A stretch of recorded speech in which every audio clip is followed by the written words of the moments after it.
All right, guys, it's time to put these tires in the car, get on the road down to Tech 9.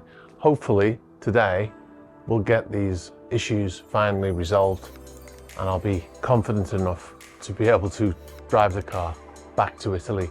What's going on here? Hello? Is it open? Oh, it's closed. Oh no.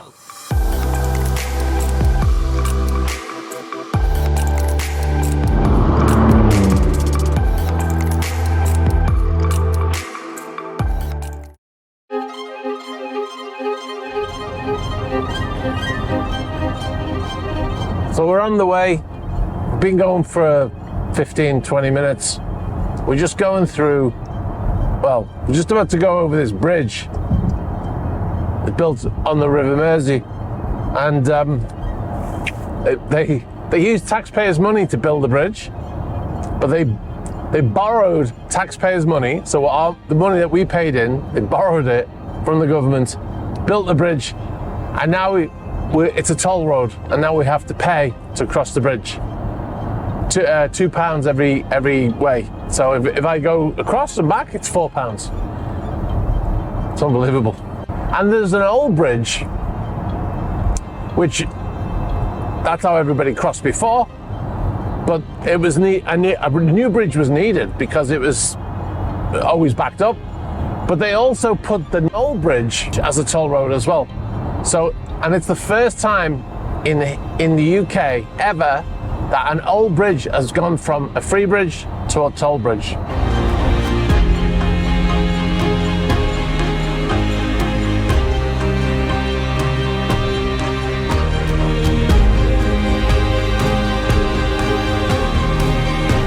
So I'm almost at Tech 9.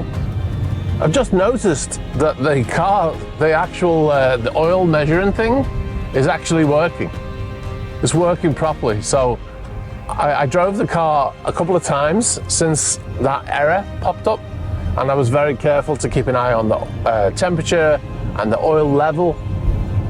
But every time I got in, I got this error message, and I just realized that I didn't get it this morning. So the car's actually working normally right now, which is fucking typical.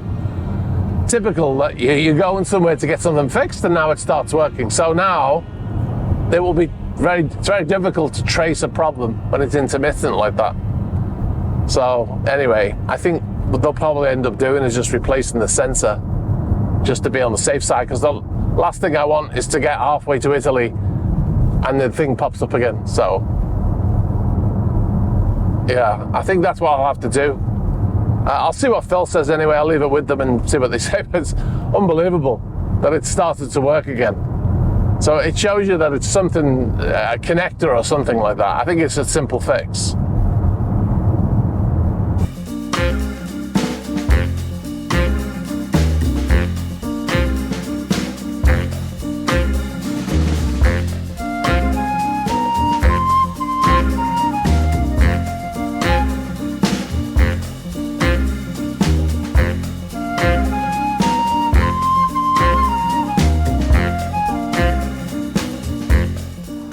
They've got a Cayenne in there, an old Cayenne. It's done 330,000 miles. 330,000 miles. My Macan hasn't even done 80 yet, and I've had all these issues. But that's impressive, isn't it? I guess as long as you look after it, get it serviced regularly, it'll last forever. They have to take the engine out to change the catalytic converters in it, though. That's absolutely mental.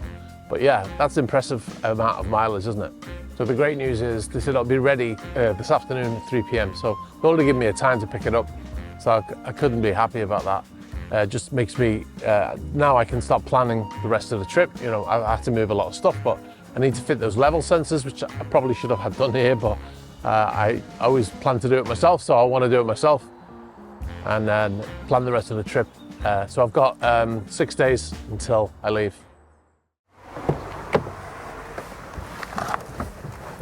Okay, so let's try this again, shall we?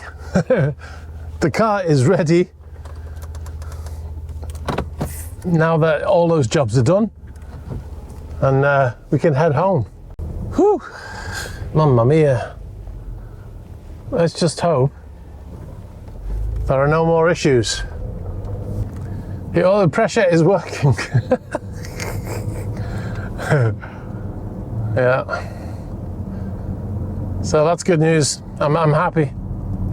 Anyway, next stop, well, not next stop, but next thing I have to think about is getting ready now for Italy.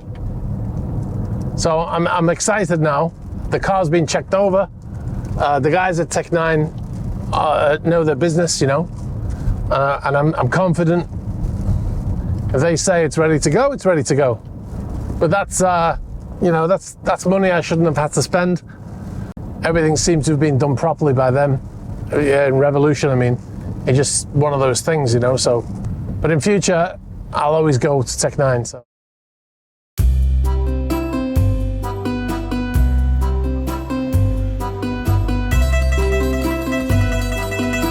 I wanted to address a couple of comments from the previous video. One of the comments says, modern Porsches are very unreliable and expensive to maintain. I just stick to Japanese cars as I prefer a stress-free life. Buy a Honda or a Lexus in my suggestion.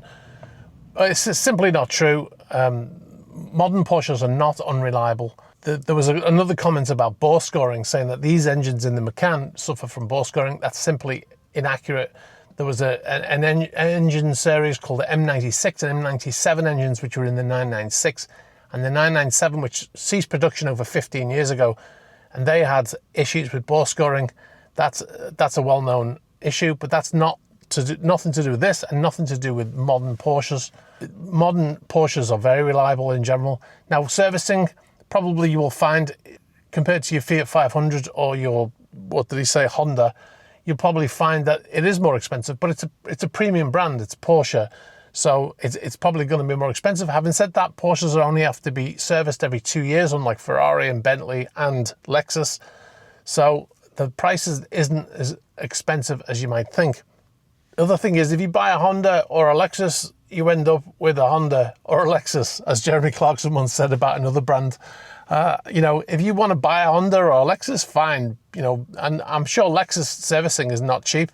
The issues I've had with this car these videos are not a referendum on Porsche. I love the brand.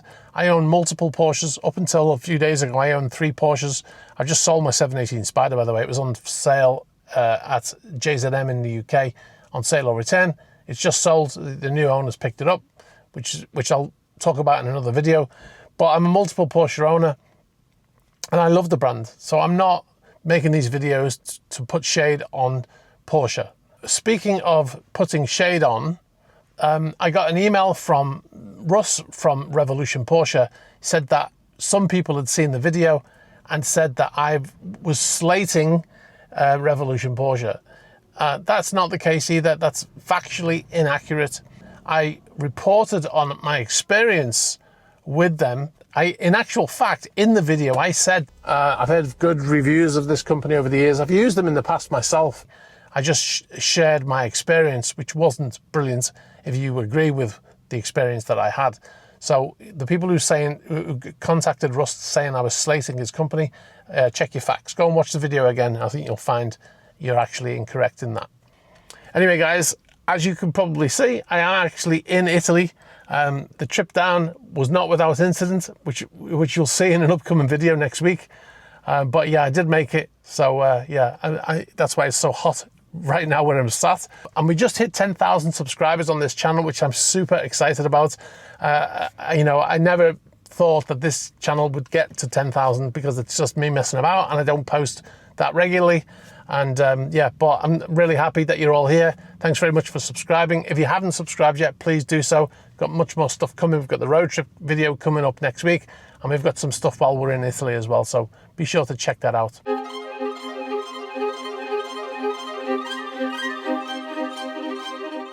There's a barrier. What's going on here? Hello? Is it open? No, it's closed. Oh no. Soft touch coating on them.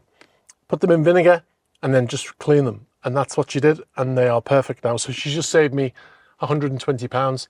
So she immediately went out and spent £150.